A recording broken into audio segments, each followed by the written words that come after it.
Graça e paz, irmãos. Vamos abrir no Evangelho, vamos abrir na carta de Paulo aos Romanos, capítulo 1, versículos de 1 a 7.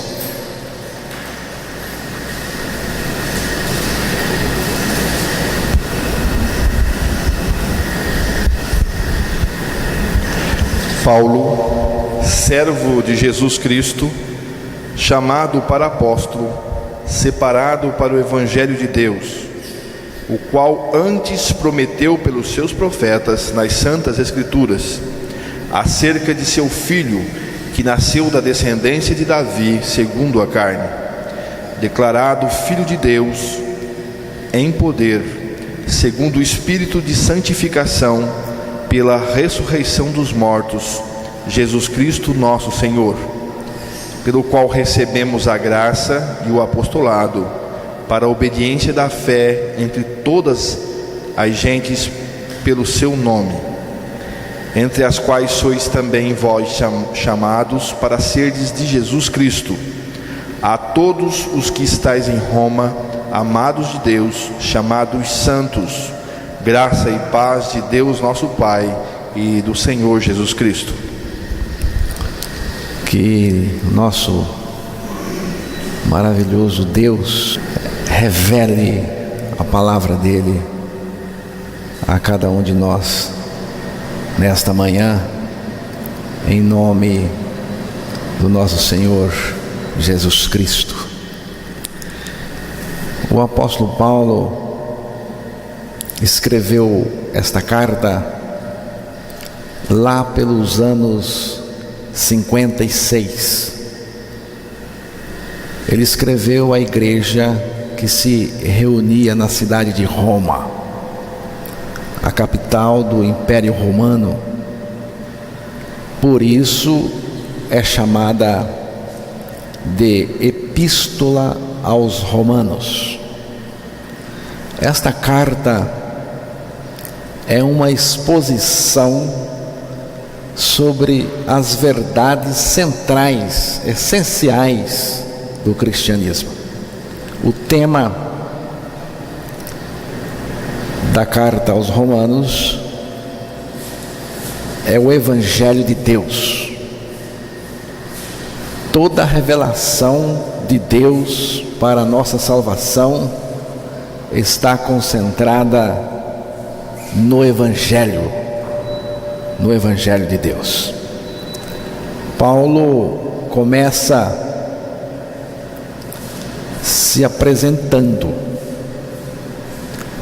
Ele diz assim: Paulo, servo de Jesus Cristo, chamado para apóstolo, separado para o Evangelho de Deus. A sua apresentação é diferente das apresentações modernas que visam engrandecer o ser humano. Ele não disse: Paulo, o doutor da Universidade Hebraica de Jerusalém, o preletor e palestrante internacional, o catedrático, o mestre em Novo Testamento, o escritor, o grande evangelista, o renomado reverendo, tal e tal. Não. Quando uma apresentação desse tipo termina, as pessoas que estão ouvindo dizem: que grande cara, que personalidade, que pessoa importante. Aí, irmãos, Deus não opera mais. Toda a operação será do próprio homem. É o antropocentrismo, o homem no centro. É o homem sendo o artista principal, né? Mas a apresentação de Paulo é muito interessante. Sua apresentação é composta de 3 frases: Paulo, servo de Jesus Cristo, chamado para ser apóstolo, separado para o Evangelho de Deus. Paulo, servo de Jesus Cristo. Irmãos, o que é um servo? Ou o que era um servo na época de Paulo? A palavra grega usada aqui significa escravo.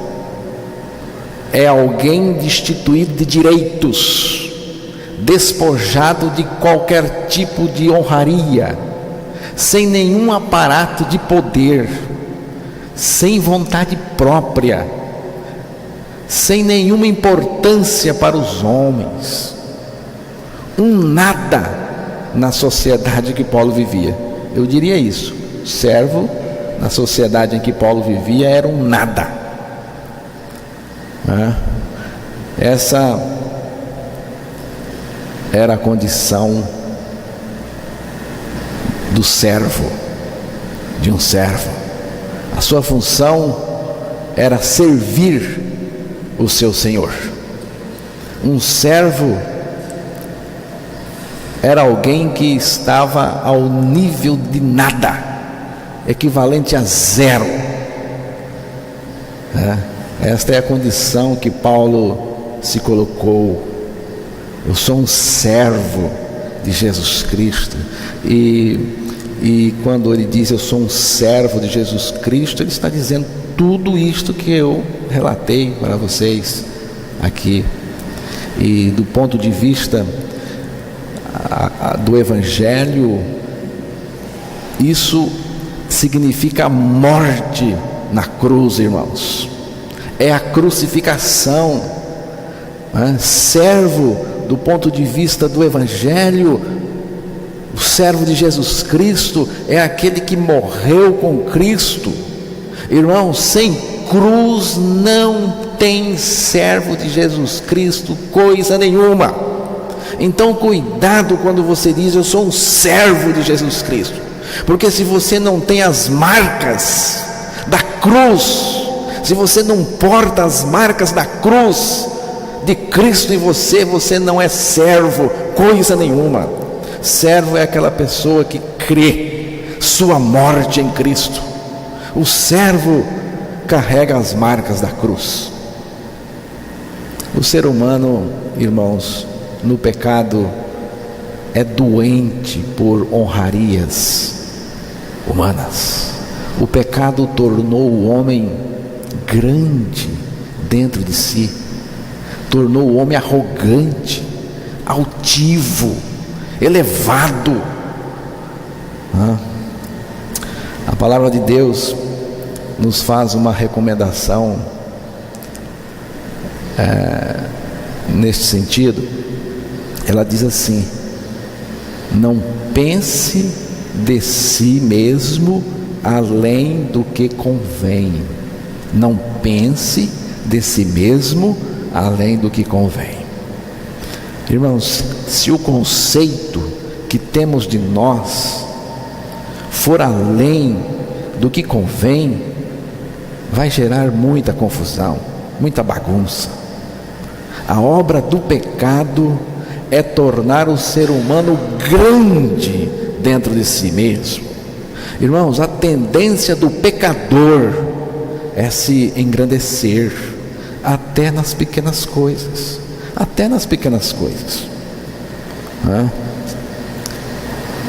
O conceito que eu tenho de mim mesmo é o seguinte: eu sou um morto. Eu sou um morto. Esse é o conceito que eu tenho de mim. Portanto, você pode me xingar, você pode me criticar, você pode falar de mim o que você quiser, não vai me alterar, não muda nada em mim, porque eu sou um morto. Eu estou morto para suas opiniões, para aquilo que você acha de mim. E se você falar bem, se você elogiar, também não vai me trazer orgulho nenhum, elevação nenhuma, porque o conceito que eu tenho de mim mesmo é que eu sou morto em Cristo Jesus. É a solução, irmãos. Para mim é a solução. Qualquer outro conceito que tenho de mim mesmo vai gerar muita confusão e bagunça. É por isso, irmãos, que temos que morrer. Temos que morrer em Cristo naquela cruz. A proposta do Evangelho é morrer ou morrer em Cristo. Morrer para o pecado, morrer para ganhar a vida de Cristo, morrer para Cristo viver em nós.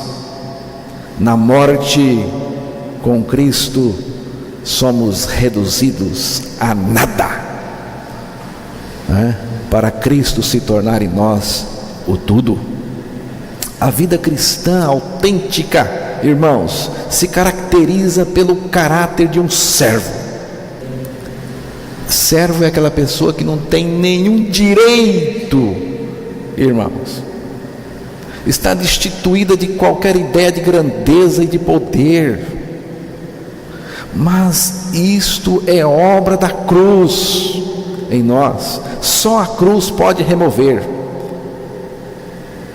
isto da gente, irmãos. Esta é a principal razão porque o Evangelho da cruz de Cristo, a cruz de Cristo, o Evangelho da cruz de Cristo não é mais anunciado de muitos púlpitos. Esta busca terrível pelo poder político, econômico, até pelo poder espiritual, está muito forte nas igrejas, irmãos. Embora estejam falando no nome daquele que um dia se esvaziou, tornando-se servo, indo para a cruz, morrer lá por nós e nos fazer morrer com Ele, para experimentarmos este esvaziamento de nós mesmos. Irmãos, é um contrassenso muito grande você anunciar a cruz de Cristo e ao mesmo tempo ter essa arrogância, essa obra elevada do pecado dentro de si. Os servos de Deus só têm uma coisa para ostentar perante o mundo.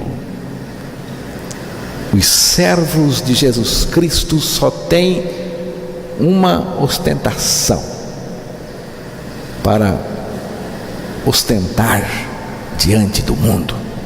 Gálatas capítulo 6, verso 14.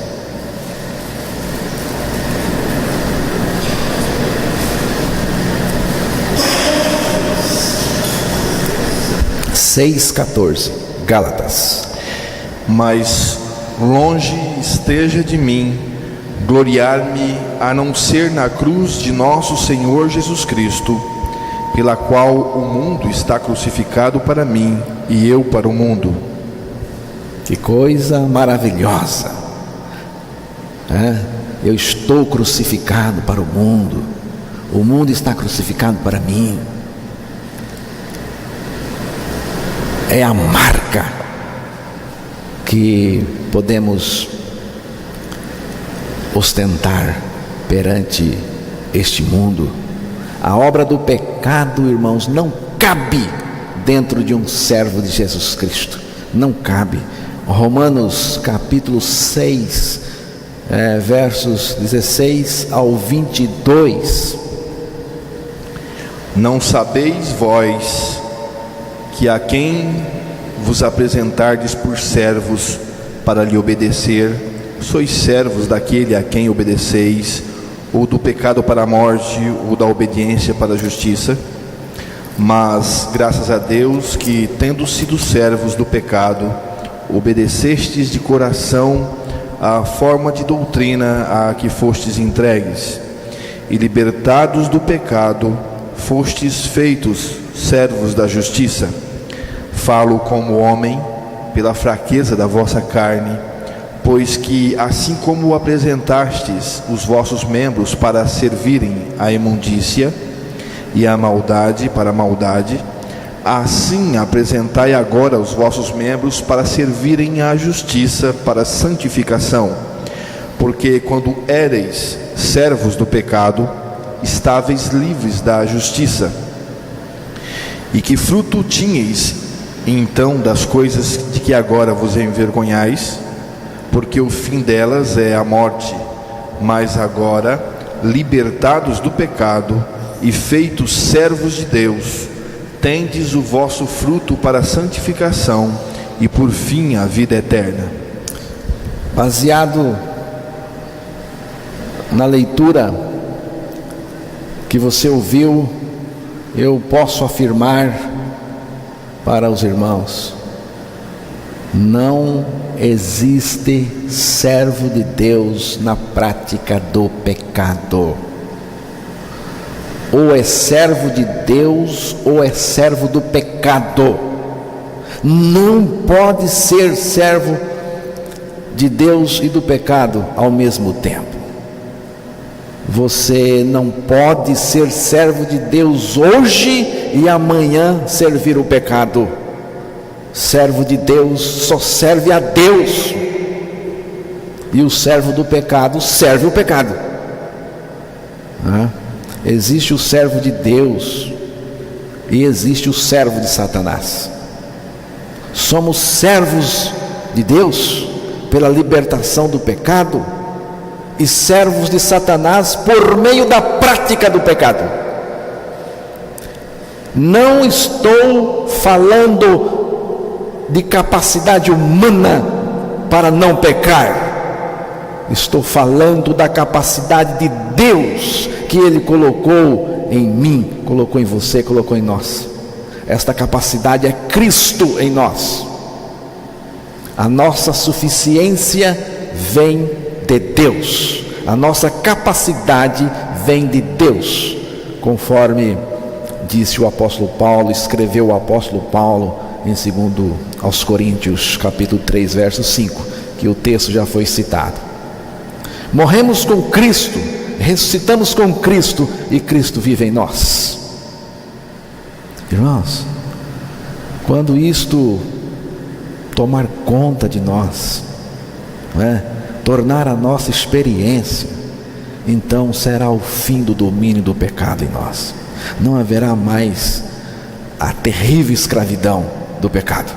Não haverá mais oração por poder, pois Ele, Jesus Cristo em nós, é o poder. É o poder. O servo de Jesus Cristo não tem vontade própria. Preste atenção, o servo de Jesus Cristo não tem vontade própria. A vontade do servo é a vontade do seu Senhor. Irmãos, um servo, na época em que Paulo escreveu, um servo não podia levantar e dizer: vou fazer uma casa para mim, vou cultivar uma lavoura, vou passear, vou fazer isso ou aquilo. Não escolhe o que fazer. Servo não escolhe o que fazer.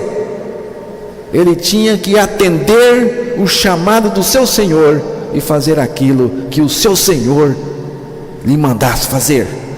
O servo nunca faz nada por interesse próprio. Nunca pergunta: o que eu vou ganhar com isso? Não. Êxodo 21, versículos 5 e 6. Mas se aquele servo expressamente disser: eu amo a meu senhor e a minha mulher e aos meus filhos, não quero sair livre, e então o Senhor o levará aos juízes e o fará chegar à porta ou ao umbral da porta, e o seu senhor lhe furará a orelha com uma sovela, e ele o servirá para sempre. Havia uma regra lá em Israel, que quem tinha escravo, e esse escravo servia por algum tempo, depois ele tinha que ser libertado. E quando ele era libertado, havia aquele servo que dizia: mas eu gosto do meu senhor, eu quero ficar por vontade própria, eu quero servir por amor. Então era feito toda uma cerimônia, e a orelha daquele servo era furada. Então ele poderia servir para sempre aquele senhor de vontade própria. Você sabe como chama esse servo? É o servo do amor. Servos do amor. Eles tinham as orelhas furadas, eram vistos como servos do amor. Quando um servo desse passava, as pessoas diziam o seguinte: lá vai o servo do amor, ele só tem um propósito: agradar e servir o desejo do seu Senhor. Viu? Você é um servo assim? Tem mais uma coisa que caracteriza o servo do Senhor. O primeiro aspecto é o amor, depois a alegria. Alegria muito grande. No Salmo 100, verso 2, é um texto bem conhecido.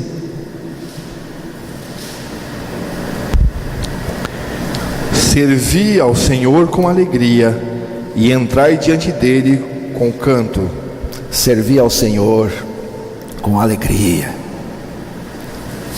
O servo do Senhor serve por amor, serve com alegria, porque ele tem as marcas da cruz. Ele serve sem tristeza, sem chateação, sem murmuração, mas com prazer e alegria. O servo de Jesus Cristo não é chocarrento, irmãos. Não é como galinha choca, irritante, que se irrita com qualquer coisa, insuportável. Quando a vida de Jesus Cristo está operando em nós, nós temos as condições para servir com amor, servir com alegria, irmãos. Depois, na apresentação de Paulo, ele também disse: chamado para ser apóstolo. O que é um apóstolo? Eu não vou nem falar dos apóstolos modernos que estão por aí, porque não vale a pena falar, comparar com um apóstolo Paulo aqui. Apóstolo, irmãos, é aquele que tem a mensagem, viu? Apóstolo é aquele que é portador de uma mensagem, aquele que tem o recado de Deus para entregar, é o repórter de Deus para anunciar a boa nova, o evangelho de Deus. Você pode voltar para Romanos 1, verso 1. Paulo, servo de Jesus Cristo, chamado para apóstolo, separado para o evangelho de Deus. Viu? Você descobriu qual é a mensagem do apóstolo? O evangelho de Deus. Diz aí que Paulo foi separado para o evangelho de Deus. Você entendeu o que está aí? O evangelho de Deus é a mensagem que ele vai anunciar. Irmãos, mais do que ter o evangelho, é pertencer pertencer ao Evangelho. Aí diz que ele foi separado para o Evangelho. Paulo pertencia ao Evangelho, viu? Paulo pertencia ao Evangelho de Deus, o Evangelho que ele anunciava.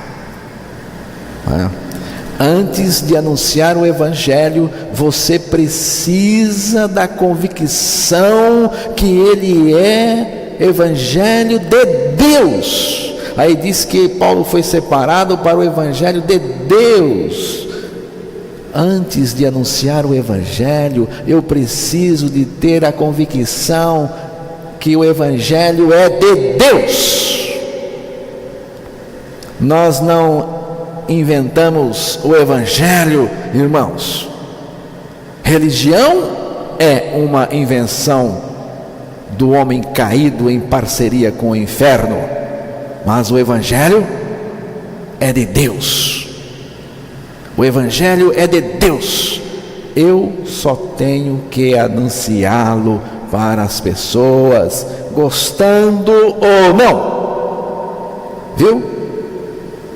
Quando você abraça um outro evangelho falso, quando você abraça um pacote religioso que não é o evangelho, você convida Satanás para dentro da sua cabeça, viu? Quando você abraça uma outra mensagem falsa, um pacote religioso, você está chamando Satanás para dentro da sua cabeça. As fortalezas de Satanás se instalam dentro da sua cabeça, e a primeira reação da pessoa é tipo assim: aqui a gente crê diferente. Quando você anuncia o Evangelho verdadeiro, o Evangelho de Deus, para um grupo ou uma pessoa que abraçou um pacote religioso qualquer, de conceitos, ensinamentos, e que você chega com o Evangelho, Satanás já colocou suas fortalezas dentro da cabeça da pessoa, e a reação da pessoa é essa: aqui a gente crê diferente. Como que se o Evangelho não fosse um só. Irmãos, o que funciona nesses grupos religiosos é o pacote. É o pacote.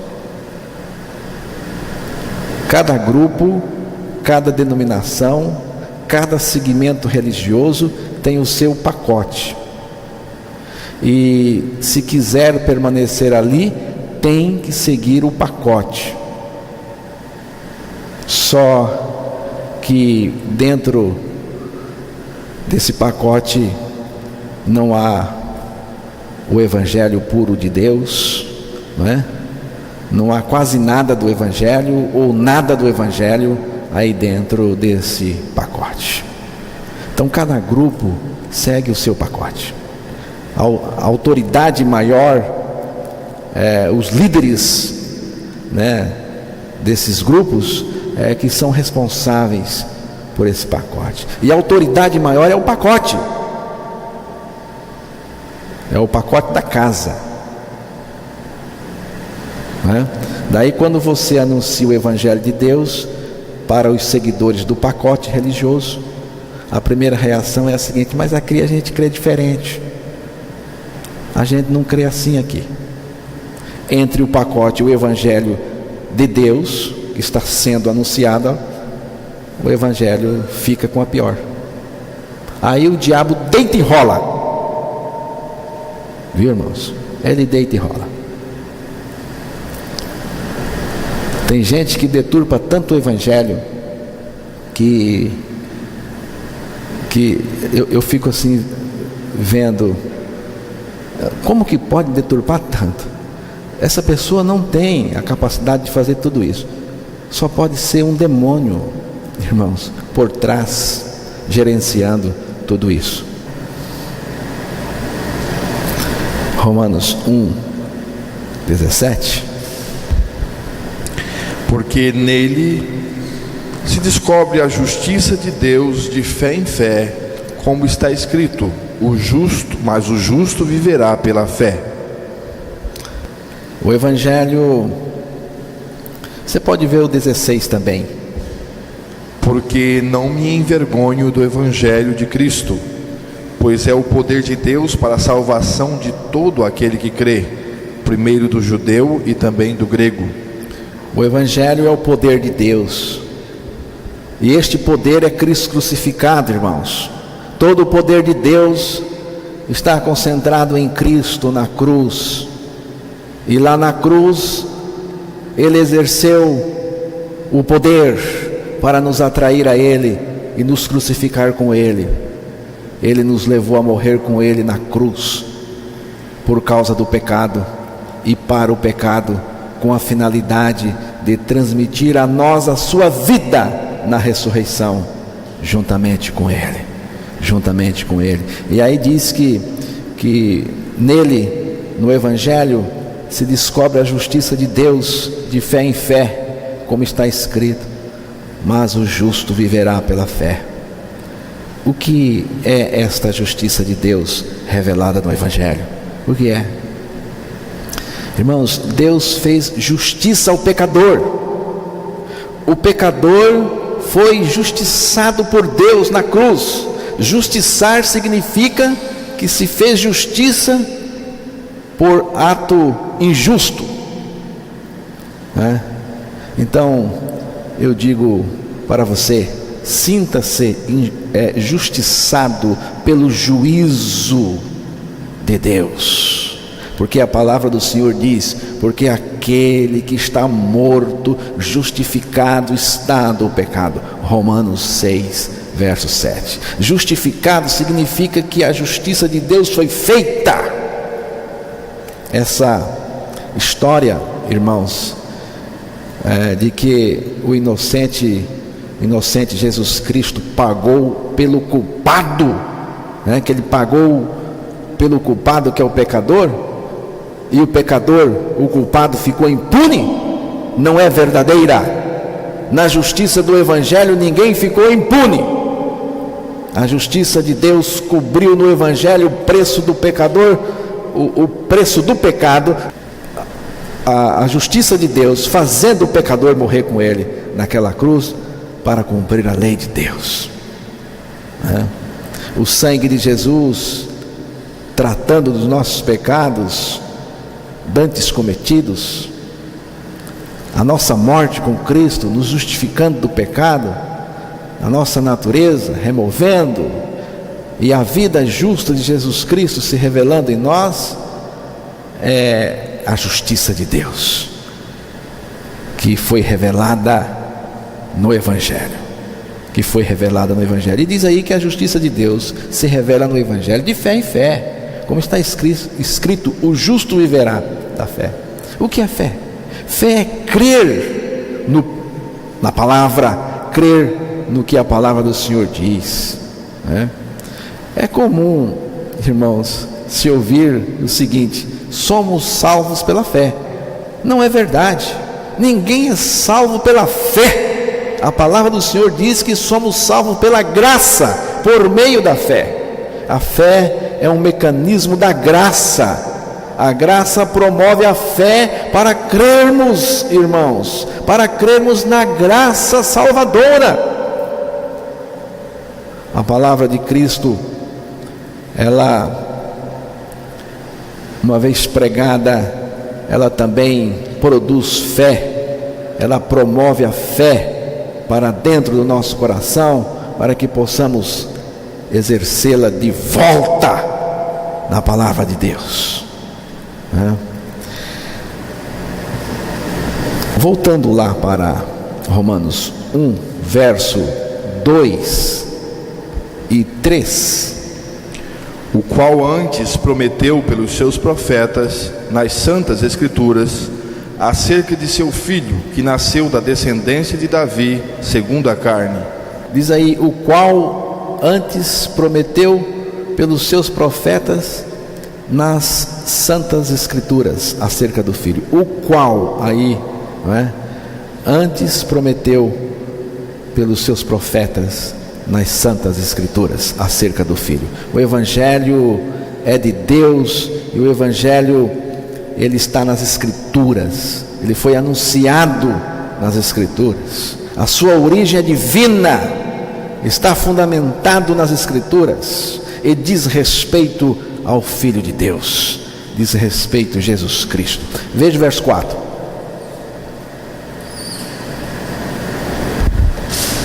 Declarado Filho de Deus em poder, segundo o Espírito de santificação, pela ressurreição dos mortos, Jesus Cristo nosso Senhor. Irmãos, ele se achava envolvido na maior iniquidade que se pode pensar, Jesus, pois ele estava respondendo pelo pecado do mundo inteiro, não é?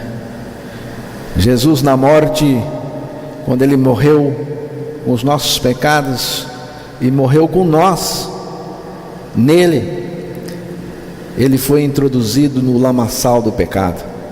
Jesus permaneceu 3 dias no lamaçal dos nossos pecados. Quem tirou Jesus dali? Quem tirou Jesus daquela situação, daquela condição terrível? Ele não saiu por si mesmo. Jesus tinha certeza que o Pai enviaria o seu Espírito para tocá-lo e levantá-lo daquele estado. E foi o que aconteceu. É o que está aí no verso 4. Você pode repetir? Declarado Filho de Deus em poder, segundo o Espírito de santificação, pela ressurreição dos mortos, Jesus Cristo nosso Senhor. O Espírito de santificação que foi lá ressuscitá-lo, precisava ser de muita santidade, irmãos, para tirar Jesus daquele estado tão imundo em que ele se achava. O Espírito do Pai, o Espírito Santo, foi lá com perfeita santidade, que tocando o Filho de Deus, o retirou para a vida, sem nenhum pecado. Sem nenhum pecado. O Espírito de santidade, de pureza, de limpeza, veio para ressuscitá-lo e torná-lo limpo dos nossos pecados que estavam nele. Foi o que o Espírito Santo fez, o Espírito de santidade que foi ressuscitar Jesus. Diz aí que foi designado Filho de Deus com poder, segundo o Espírito de santidade, pela ressurreição dos mortos. Irmãos, vida da ressurreição é um estado de santidade. Sem esse estado de santidade total não existe vida de ressurreição, coisa nenhuma. Vida de ressurreição é vida separada do pecado, da imundície. Vida no pecado não é vida da ressurreição, não é. A vida da ressurreição é poderosa. Você viu aí que ele foi ressuscitado, designado Filho de Deus com poder. Ele foi ressuscitado com poder. Meu irmão, pense agora. Cristo vivendo sua vida em você. Cristo vivendo sua vida santa, pura, poderosa. Cristo operando a sua vida em você, manifestando a sua vida em você. Seria você diferente dele?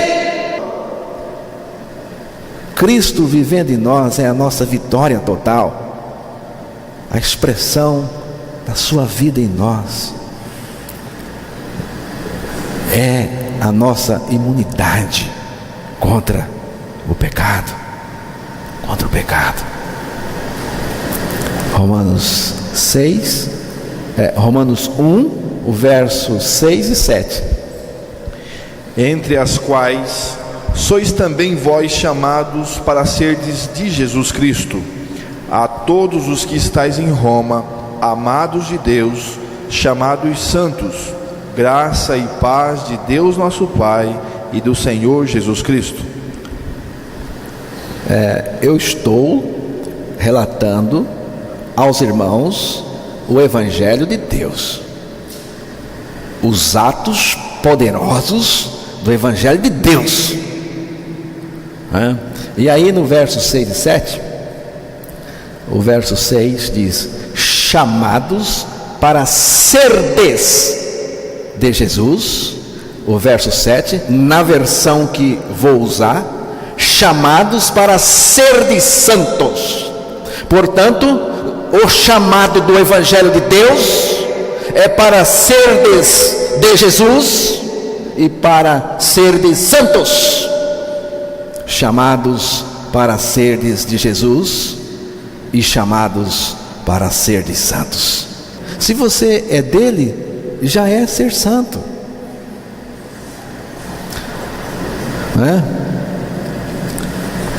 não somos santos para pertencer a ele, pelo contrário, somos dele e por isso somos santos. Se você não é santo e diz que pertence a ele, você está escarnecendo dele. Santo é o indivíduo que Deus separou em Cristo Jesus pelo Evangelho, para o uso dele, separou para ele. É o chamado do Evangelho, irmãos, do Evangelho de Deus. Quando cremos no Evangelho, passamos a pertencer a Jesus, Ele nos fez morrer para pertencermos a Ele. Romanos 7, verso 4. Assim, meus irmãos, também vós estáis mortos para a lei, pelo corpo de Cristo, para que sejais de outro, daquele que ressuscitou dentre os mortos, a fim de que demos frutos para Deus. 1 João 3, 8.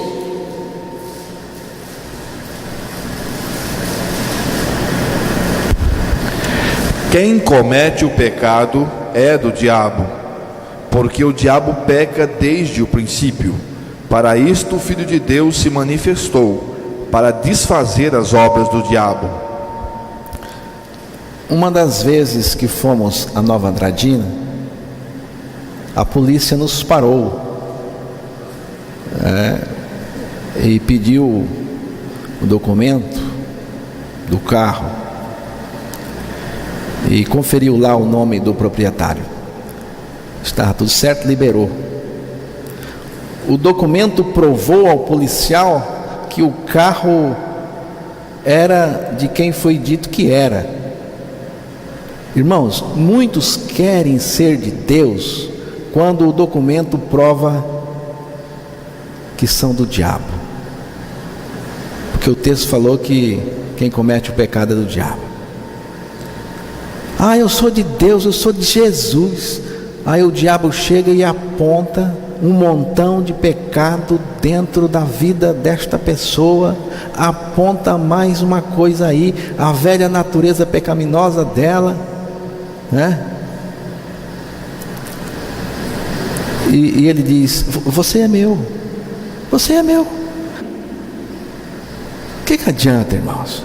O que adianta dizer que é de Deus, se comete o pecado, se tem a marca do diabo, se tem a marca P? Pecado é do diabo, porque a marca de Jesus é JC, Jesus Cristo, o servo de Deus, tem essa marca, não é? A marca do pecado na sua vida é a prova que você não é dele. Mas aí Jesus veio para fazer a mudança. Você viu que ele foi à cruz, ele nos fez morrer no seu corpo, e o texto falou que ele nos fez morrer no seu corpo para pertencermos a outro, a saber, aquele que morreu e ressuscitou dentre os mortos. Você viu como é que ele fez a mudança? Ele tirou você de Satanás, fazendo você morrer para o pecado, trocou de dono, você agora é dele, você é dele agora, você pode se apresentar a ele, você ressuscitou com ele, você tem a vida nova. Romanos 6, verso 13. Você não pode se apresentar diante de Deus em outra base. Por favor, meu irmão, preste atenção.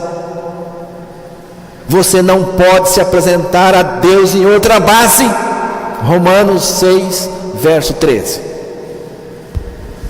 Nem tampouco apresenteis os vossos membros ao pecado por instrumentos de iniquidade, mas apresentai-vos a Deus como vivos dentre os mortos, e os vossos membros a Deus como instrumentos de justiça. Você viu? Aqui está o centro da vida consagrada a Deus. É por isso que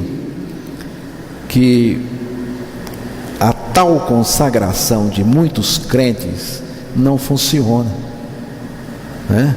Porque a nossa consagração, a consagração ao Senhor, não se baseia na nossa decisão pessoal. O propósito de Deus foi nos levar a morrer pelo corpo de Cristo na cruz e ali fazer-nos consagrados ao Senhor na pureza que vem do seu sacrifício e da sua ressurreição.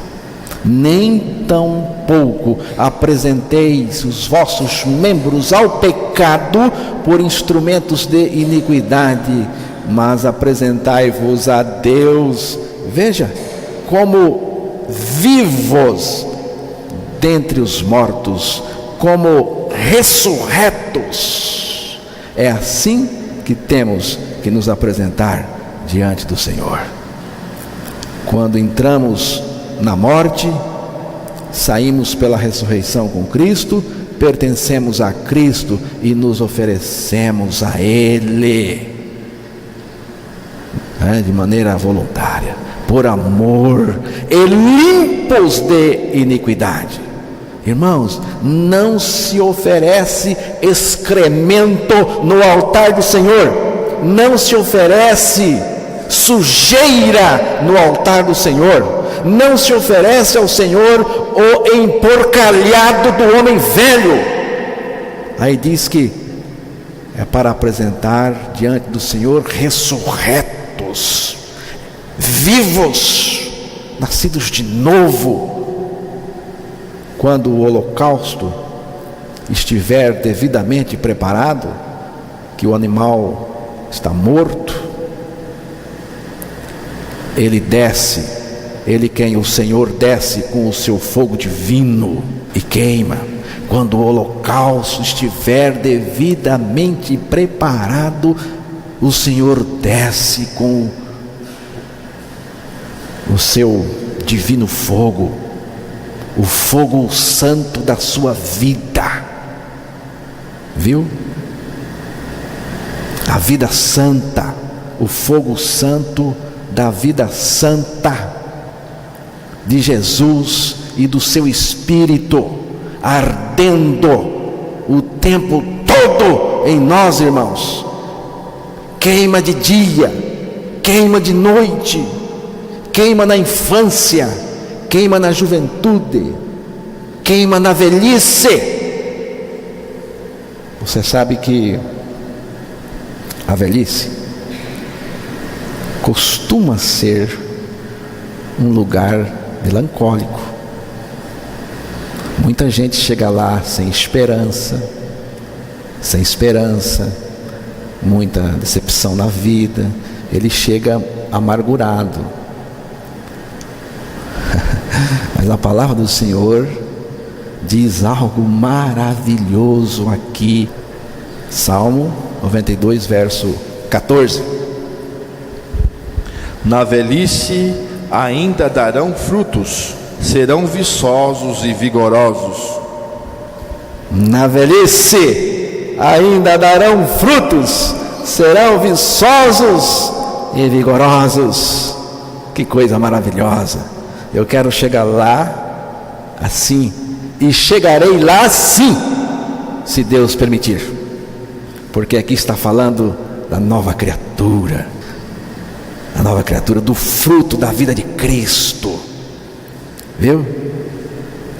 Eu cheguei na minha velhice e agora acabou. Acabou nada! Aqui diz o texto que não acabou, não. Diz aqui que na velhice ainda darão frutos para Deus. Serão viçosos no espírito, na alma e vigorosos. Está falando da vida de Cristo em nós. Não para aqui não, irmãos. O fogo santo da vida de Cristo arde em nós eternamente, porque a sua vida é eterna. Só então poderemos cantar aquele cântico. Viu? Se você não tem essa experiência de crucificado com Cristo, ressuscitado em Cristo, Cristo é a sua vida, a vida de Jesus operando em você o tempo todo, não cante isso aqui, meu irmão, não cante, meu amor e o meu desejo sejam só o teu nome honrar. Faze que meu ser inteiro te possa consagrar. A nova criatura é assim. Amém, irmãos?